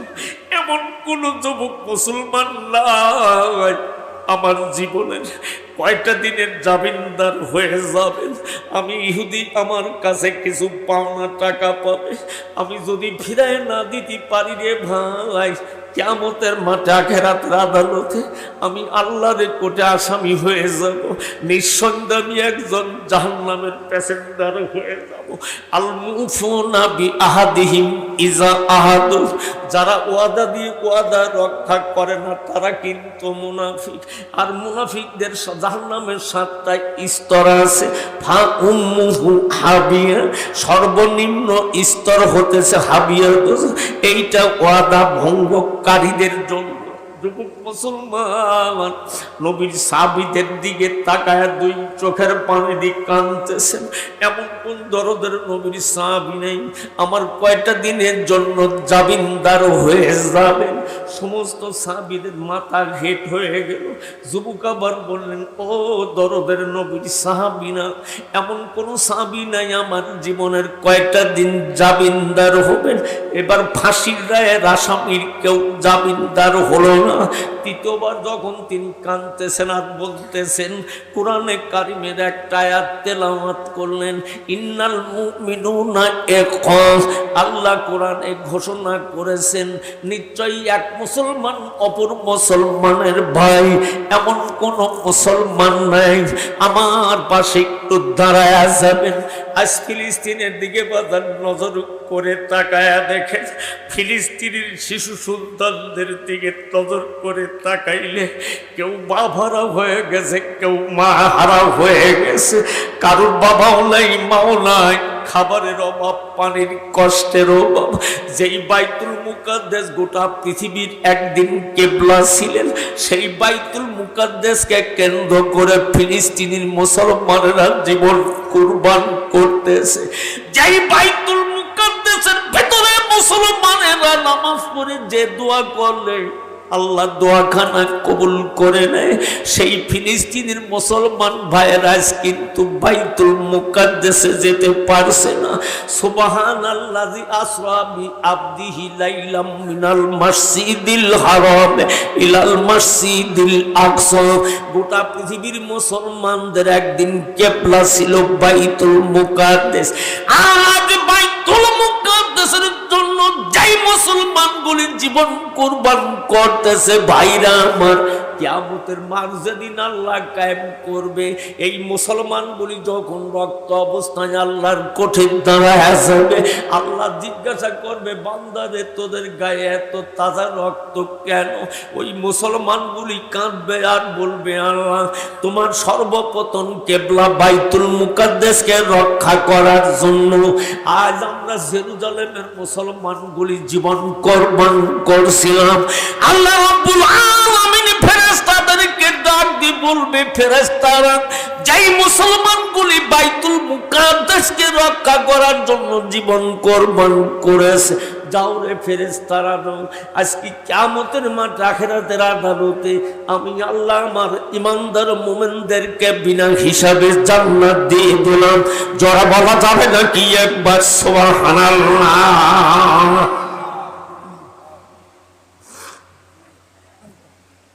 আজ ফিলিস্তিনের মুসলমানদের দৃশ্য তাকায় দেখলে দুটি চোখের পানিতে বাজার বুকটা ভিজাইয়ে দেয়। মুসলিম একটা দেশও কিন্তু বাজান পাশে গিয়ে দাঁড়ায় নেই। ইরান একটু সাহস দিয়ে বলছে, আমি মুসলমানদের পক্ষে আছি। সোনার বাপ জানেরা, যুবক ভাইয়েরা, আমি অতিরিক্ত কোনো কথা বলবো না। এবার সাহাবীটা, এবার মুসলমান চোখের পানি দিয়ে কাঁদতেছে। এমন কোন দরদের নবীর সাহাবী নেই আমার জীবনের জন্য কয়টা দিনের জামিনদার হয়ে যাবেন। এবার যুবকের দুই চোখ দিয়ে ওমরের দরবারে যখন পানি পড়ে যায়, নবীজির সাহাবী গেফফার বংশের হযরত আবু যর গেফফারী রাদিয়াল্লাহু তাআলা হাজার হাজার নবীর সাহাবীদের মধ্যে দাঁড়িয়ে বললেন, আমিরুল মুমিনিন খলিফাতুল মুসলিমিন ওমর, এই ভিনদেশী যুবকের জামিনদার আমি আবু যর গেফফারী হয়ে গেলাম। জোরে বলা যাবে নাকি একবার সুবহানাল্লাহ? সোনার বাপ জানেরা, যুবক ভাই, আবু যর গেফফারী রাদিয়াল্লাহু তাআলা যখন বলছেন এই ভিনদেশী যুবকের জামিনদার আমি হয়ে গেলাম, ও মুসলমান, এবার নবীজির দরবারে কান্নার রোল পড়ে গেল। হযরত আবু যর গেফফারী কি করলেন? যেই যুবকের ঘর নাই, বাড়ি নেই, ঠিকানা নাই, সেই যুবকের জন্য আবু যর গেফফারী দাঁড়িয়ে গেলেন। হযরত আবু যর গেফফারীর জন্য সাহাবীরা কাঁদতে লাগলেন। আর আবু যর গেফফারী আকাশের দিকে তাকায় মুস্কি মুস্কি হাসতে লাগলেন। ও মুসলমান ভাইরা, ঈমানের কি তাকওয়া, কি পরহেজগারি! বিদেশি মুসলমানের জন্য আবু যর গেফফারী জামিনদার হয়ে যায়। এবার জল্লাদকে ডাকা হলো। জল্লাদ ওমর বললেন, জল্লাদ, আবু যর গেফফারীর হাতের মধ্যে হ্যান্ডকাপ লাগায় দাও, বন্দি করো।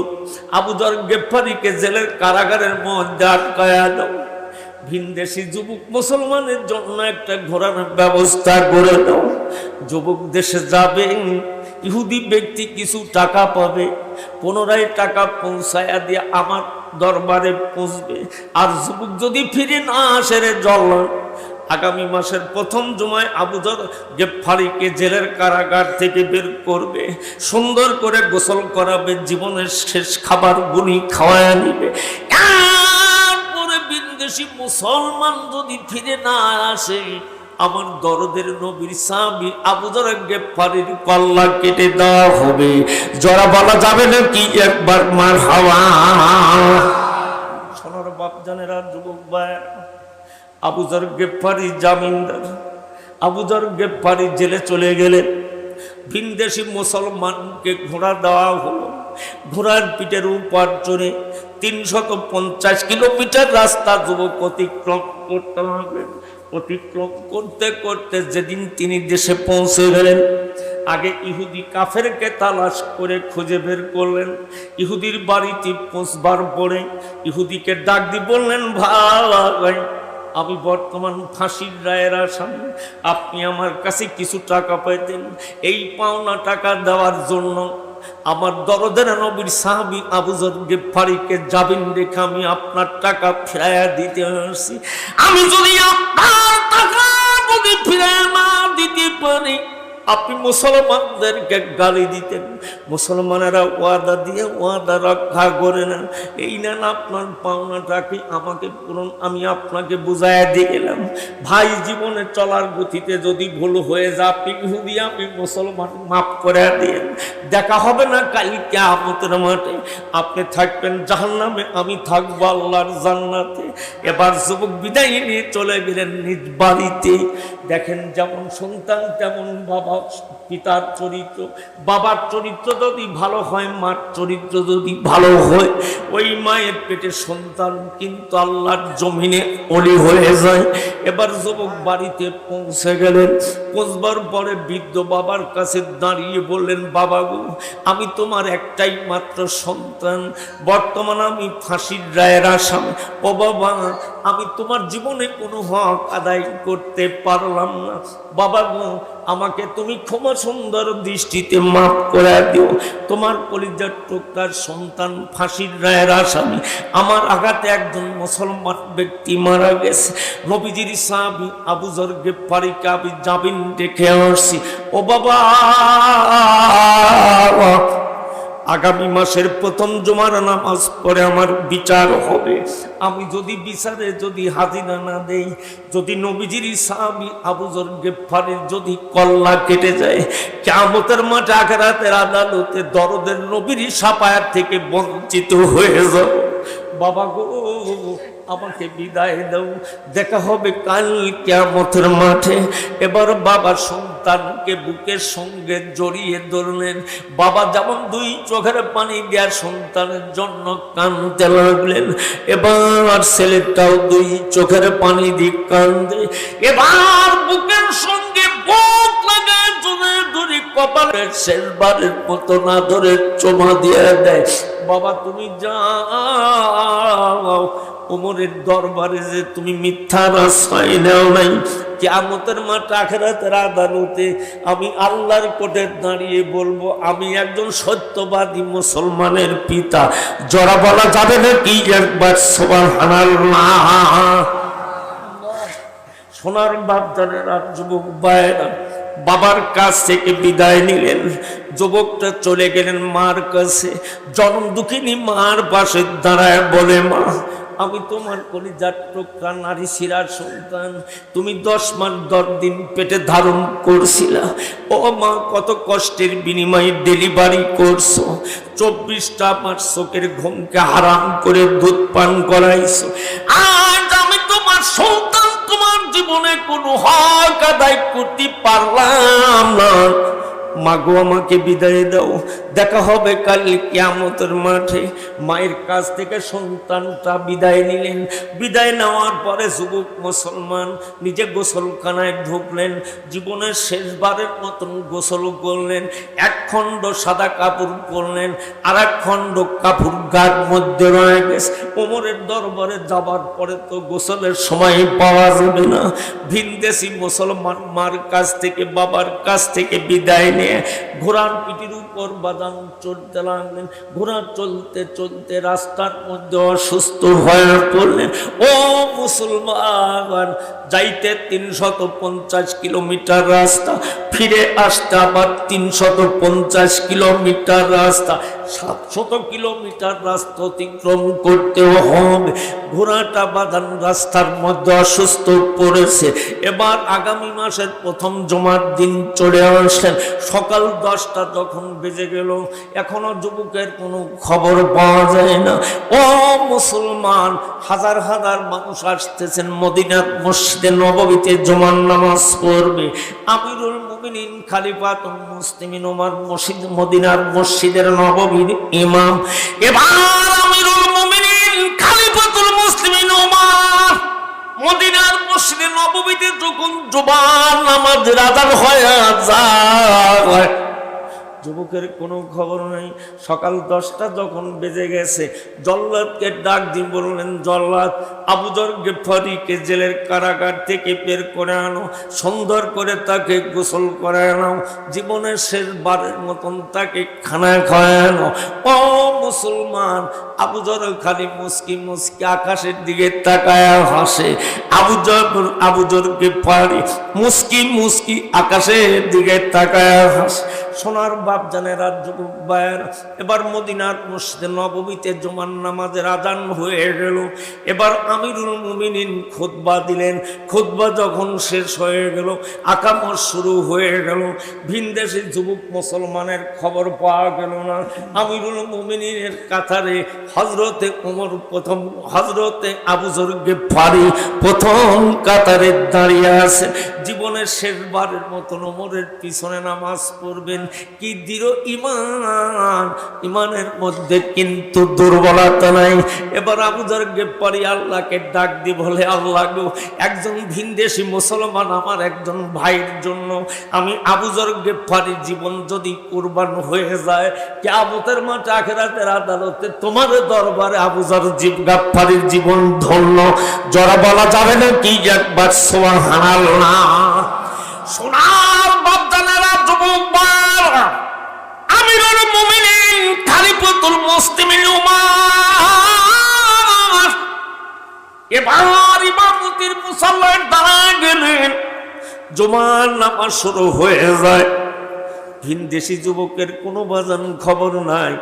এবার নামাজ পরিপূর্ণ সমাপ্ত হওয়ার পরে আমিরুল মুমিনিন খলিফাতুল মুসলিমিন ওমর জল্লাদকে ডাক দি বলছে, জল্লাদ, ভিনদেশি যুবকের কোনো খবর নাই, আবু যর গিফারিকে ফাঁসির মঞ্চে দাঁড় করায় দাও। ও মুসলমান, আমার দরদের নবীর সাহাবী আবু যর গিফারিকে যখন ফাঁসির মঞ্চে নিয়ে যাচ্ছে, আকাশের দিকে তাকায় তাকায় মুস্কি মুস্কি হাসি দিতেছে। এবার ফাঁসির মঞ্চে দাঁড় করানো হলো, কালো কাপড়টা মুখের মধ্যে বান্ধা হলো, গলার মধ্যে ফাঁসির রশিটা লাগানো হলো।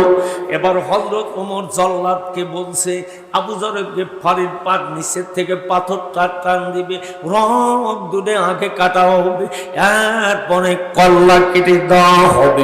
ও মুসলমান ভাইরা, হযরত আবু যর গিফারি রাদিয়াল্লাহু তাআলা আনহু ফাঁসির মঞ্চে দাঁড়ায় দৃঢ় ঈমান, ঈমানের কোনো দুর্বলতা নাই। সোনার বাপ জানেরা, যুবক ভাইরা, এবার মরুর প্রান্তরে দেখা যায় একটা ঘোড়া মদিনার রাজ দরবারের দিকে দৌড়াতেছে। ঘোড়ার পিঠে একজন যুবক বসে আছে, পরনে সাদা কাপড়, গার সঙ্গে সাদা কাপড়। জোরে বলা যাবে না কি একবার আল্লাহু আকবার? ঘোড়ার পিঠে একজন যুবক বসে, ঘোড়াটা দ্রুতগামীতে হযরত ওমরের দরবারের দিকে দৌড়াচ্ছেন।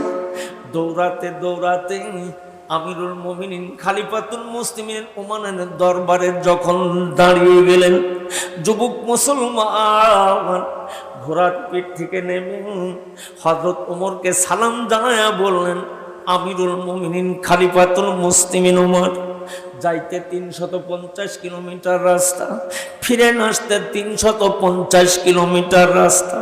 এই রাস্তাগুলি অতিক্রম করতে যাইয়া ফেরার পথে আমার ঘোড়াটা দুর্বল হয়ে গেছে, হুজুর আমার যদি বেয়াদবি হয়ে যায় আমাকে আপনি ক্ষমা সুন্দর দৃষ্টিতে মাফ করে দেন। জোরে কনসো। আমার ফিরতে দেরি হয়ে গেছে। আমার দরদের নবীর সাহাবী আবু যর গিফারী ফাঁসির মঞ্চে দাঁড়ায়, আবু যর গিফারীর যদি কল্লা যদি কাটা পড়ে যায় আমি রাসূলের শাফায়াত থেকে বঞ্চিত হয়ে যাব। আমিরুল মুমিনিন খলিফাতুল মুসলিমিন উমর, আপনি আমাকে মাফ করে দেন। এবার যুবক মুসলমানকে ফাঁসির মঞ্চে নিয়ে যাওয়া হলো। মুসলমান ব্যক্তির দুটি সন্তান ওমরের পিছনে জুমার নামাজ পড়ছে। হযরত ওমর কেমন নাই বিচারক বাদশাহ, ও মুসলমান। এবার হযরত ওমর বললেন, জল্লাদ রে, ফাঁসির মঞ্চে ভিনদেশি যুবককে দাঁড় করায় দাও। এবার যুবককে যখন ফাঁসির মঞ্চে নিয়ে যাওয়া হলো, একইভাবে তার মুখটা বাঁধা হলো, গলার মধ্যে ফাঁসির রশিটা লাগানো হলো। জল্লাদকে বলা হলো পায়ের রগ দুটি আগে কাটবে, কল্লাটা পরে কেসাস করবে। এবার জল্লাদ দুটি চোখের পানিতে কান্দের বলে, আল্লাহ, এই মদিনার মাটিতে কত মানুষের কেসাস করে কল্লা কাটলাম, এইরকম মানুষের জীবনের তো আমি কল্লা কাটি নেই মাবুদ গো। তবে আমার ইমানের দৃঢ় বিশ্বাস এই যুবক কখনো কোনোদিন মুসলমান হয় একজন মুসলমানকে মারতে পারে না। এই যুবক কখনোই মানুষ হয়ে মানুষকে হত্যা করতে পারে না। মাবুদ গো, তুমি কোরআনে নিজে বলছো, ফাস্তাজাবনা লাহু ওয়া নাজাইনাহু মিনাল গাম্মে ওয়া কাযালিকা নুনজিল মুমিনিন। আল্লাহ তুমি বলেছো আমার ঈমানদার মুমিনেরা যদি কখনো জমিনে বিপদে মুসিবতে পড়ে যায়, তোমার সাহায্য নাকি ওই ঈমানদারের জন্য ওয়াজিব হয়ে যায়। আল্লাহ, আমার মন বলে এই যুবক কখনো মুসলমান হয় মুসলমানকে হত্যা করতে পারে না। জরা বলা যাবে না কি একবার সুবহানাল্লাহ। আল্লাহ, তোমার বাজার থেকে কি যুবকের জন্য সাহায্য আসবে না? তাতানাজ্জালু আলাইহিমুল মালাইকা আল্লাহ তাখাফু ওয়ালা তাহজানু। ঈমানদার যারা মুমিন তাদের জন্য আসমান থেকে রহমতের ফেরেশতা সাহায্য নিয়ে জমিনের উপর চলে আসে। ও মুসলমান, এবার যখন যুবকের কল্লা কাটার জন্য যাচ্ছে, এবার যুবকের কাছে যখন জল্লাদ দাঁড়ায় গেছে, মুসলমান ব্যক্তির দুটি সন্তান ওমরের ন্যায় বিচার দেখতেছে। এক ভাই আর এক ভাইকে বলে, ভাইয়া রে, এই যুবক যদি আমাদের বাবাকে যদি হত্যা করত, আর এই যুবক তো ফাঁসির রায়ের আসামি, এই যুবক তো জিন্দিগিতে কখনো ওমরের দরবারে ফিরে আসতো না। এক ভাই আর এক ভাইকে বলে, ভাইয়া রে, আমার মন বলে এই যুবক কখনোই আমাদের বাবা হত্যা করে নাই। মালাকাল মউত আজরাইল নির্ধারিত সময়ে বাবার রূহটা কবজ করেছে। জরা বলা যাবে না কি একবার সুবহানাল্লাহ। এক ভাই আর এক ভাইকে বলে, ভাইয়া রে, এই যুবক যদি সত্যই আমাদের বাবাকে হত্যা করে, আমাদের বাবা তো ইন্তিকাল করেছে, অখয়রুল ওয়ারিসিন, বাবার ওয়ারিস সূত্রে আমরা তো দুটি ভাই সন্তান হিসাবে, এই যুবককে যদি ক্ষমা সুন্দর দৃষ্টিতে যদি আমরা দুই ভাই ক্ষমা করে দেই, আর মদিনার প্রেসিডেন্ট ওমর যদি এই যুবকটাকে ক্ষমা করে দেয়, এই যুবকটাকে ফাঁসির মঞ্চ থেকে নামায় না দুই ভাই 3 নাম্বার ভাই বানাবো। এবার যুবকটাকে ফাঁসির মঞ্চ থেকে নামায় না 3 নাম্বার ভাই বানাবো। যুবকটাকে সঙ্গে করে বাড়িতে নিয়ে যাব। বাবার যত সম্পদ রয়ে গেছে আমরা 3 ভাই সমপরিমাণ ভাগ করব। জরা বলা যাবে না কি একবার সুবহানাল্লাহ। ঢাকা ছিল মুসলমানদের আদর্শ চরিত্র। এবার মুসলমানের দুটি সন্তান আমিরুল মুমিনিন খলিফাতুল মুসলিমিন ওমরের দরবারে দাঁড়িয়ে গেলেন। হযরত ওমরকে বললেন, আমিরুল মুমিনিন খলিফাতুল মুসলিমিন, আমার পিতাকে এই যুবকটা হত্যা করেছে, আমার বাবাদের পক্ষ থেকে যুবকটাকে ক্ষমা করে দিলাম। আপনি যদি এই যুবকটাকে ক্ষমা করে দেন, আমরা দুই ভাই অঙ্গীকার করলাম যুবকটাকে ফাঁসির মঞ্চ থেকে নামাইয়া 3 নাম্বার ভাই বানাবো, যুবকটাকে সঙ্গে করে নিয়ে বাড়িতে চলে যাব। আমাদের বাবার যেই পরিমাণ সম্পদ রয়ে গেছে, আমরা 3 ভাই সম পরিমাণ মদিনার মাটি ভাগ করব। যারা বলা যাবে নাকি একবার সুবহানাল্লাহ। সোনার বাপদানেরা, যুবক ভাইরা, এটাই ছিল সাহাবীদের আদর্শ, সাহাবীদের চরিত্র। একজন ইমানদার মুমিন যদি মদিনার মাটির যদি বিপদে মুসিবতে পড়ে যাইতো, আর একজন সাহাবী তার সেই সাহাবীর পাশে দাঁড়ায় যাইতো। সোনার বাপদানেরা, যুবক ভাইরা, এই আদর্শ চরিত্র শিখে গেছেন রহমাতাল লিল আলামিন।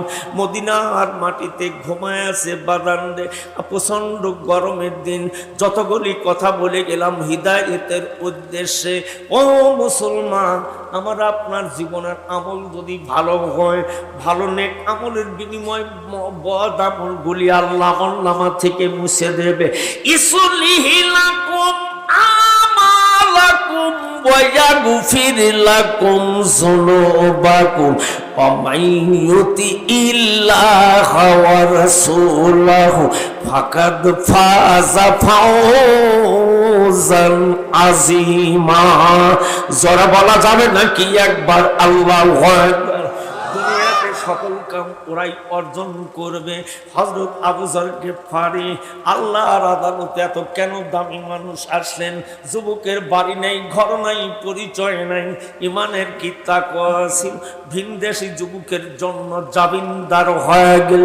ও মুসলমান, ওয়ায়াগফির লাকুম যুনুবাকুম, দুনিয়ার কোন রাজা বাদশা মন্ত্রী মিনিস্টার আমার আপনার জীবনের গুনাহ মাফ করতে পারে না। একমাত্র বান্দার জীবনের গুনাহ মাফ করবে আল্লাহ। এই জমিনের উপরে যদি আল্লাহর দুটি হুকুম মানা যায়, ওয়ামাইয়ুতি ইল্লাহা ওয়া রাসূলাহু, প্রথম নাম্বার নির্দেশ হতেছে আল্লাহর হুকুমকে পালন করা, আর দ্বিতীয় নাম্বার নির্দেশ হলো রাসূলের সুন্নতি তরিকায় জীবন বানানো। যারা বলা যাবে নাকি একবার মারহাবা। সোনার বাপদানেরা, যুবক ভাইরা, আমি দীর্ঘদিন পরে নোয়ানী সাতিয়া বাজারের পাশে পৌরসভার ভিতরে নোয়ানী মসজিদের উন্নয়নের জন্য আজকে আপনাদের মাঝে আমি দীর্ঘদিন পরে আসছি। অনেকে জানেন আমি মারা গেছি, অনেকে জানেন আমি বৃদ্ধ হয়ে গেছি। সোনার বাপজানেরা, যুবক ভাইয়েরা, বর্তমান যে সমস্ত ইউটিউবিতে বক্তাগুলি দেখো রে ভাই, খালি 50,000 80,000 অগ্রিম যদি দাও ঠিক মতন আসবো, যদি 2,000 যদি কম দাও রে যুবক, রাস্তার মাঝ থেকে কিন্তু ফিরে যায় না, যায় না। আমার আজ 30 বছর ওয়াজের ময়দান। আমার ছাত্র জীবনে আল্লামা দেলোয়ার হোসেন সাইদি সাহেবের সঙ্গে অগণিত প্রোগ্রাম করছি, অগণিত প্রোগ্রাম করছি। কিন্তু আল্লামা দেলোয়ার হোসেন সাইদি কয় নাই যে দিন প্রচারের জন্য আগেই 50,000 টাকা আমার ব্যাংকে জমা দেওয়া লাগবে। আর এখন একটু বক্তা ভাইরাল হলেই নিম্নে 50,000 একটা বান্ডেল, তুই দেও আসবো, না দিলি যাবো। জাতির কেন পরিবর্তন নাই? আমরা তো এ ক্লাস নিয়ে তো আপনাদের কাছে হিদায়াতের উদ্দেশ্যে আসতেছি না। দিনের খাতিরে একটা আলেমের প্রতি যদি ইনসাফ করা হয়, আপনি যতটুকু দেবেন অতটুকুই আলহামদুলিল্লাহ। কথা ঠিক না বেঠিক? কিন্তু আপনাদের ইনসাফ উঠে যাওয়ার কারণেই আজকে কয় যে দেও 70,000 80,000 দেও 80,000। ইসলাম অত সহজেই কায়েম হবে? অত সহজ না। দিনের দায়ী হিসাবে এই জমিনের উপরে কাজ করতে হবে, তবেই তো জমিনে ইসলাম কায়েম হবে। চলে কোন কথা ঠিক কিনা? নারায়ে তাকবীর, নারায়ে তাকবীর।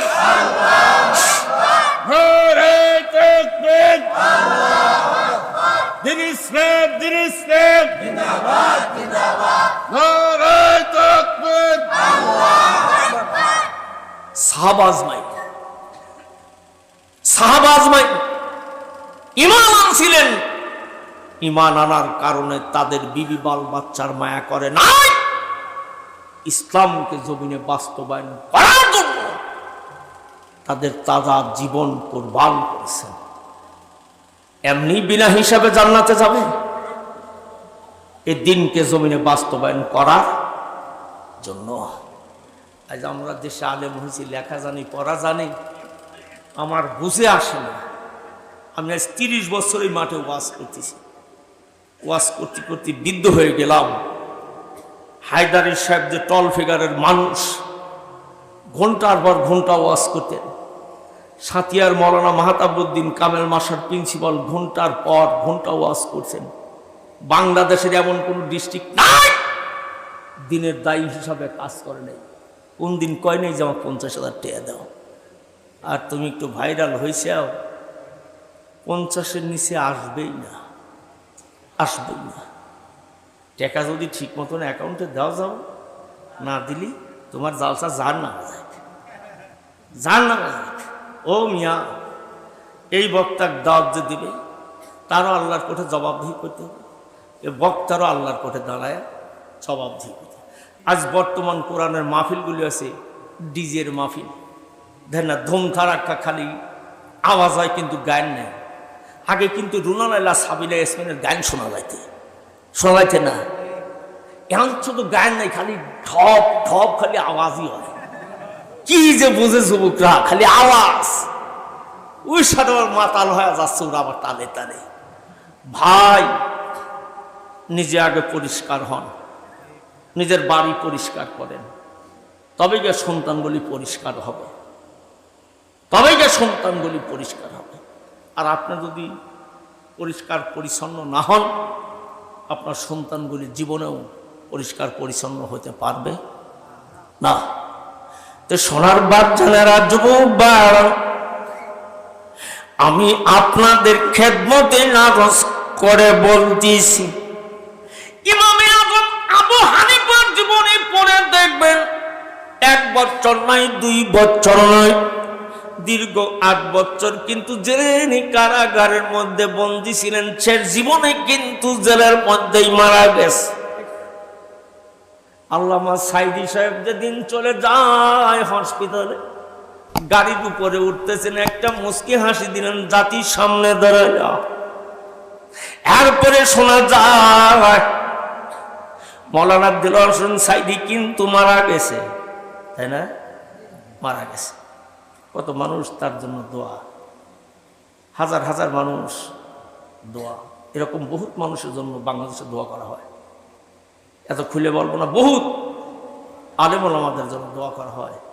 আসুন, আজ ফিলিস্তিনের মুসলমানগুলি যে বিপদে মুসিবতে পড়ছে, ওদের জন্য দোয়া করার দরকার, ওদের জন্য অর্থ দিয়ে সাহায্য করার দরকার।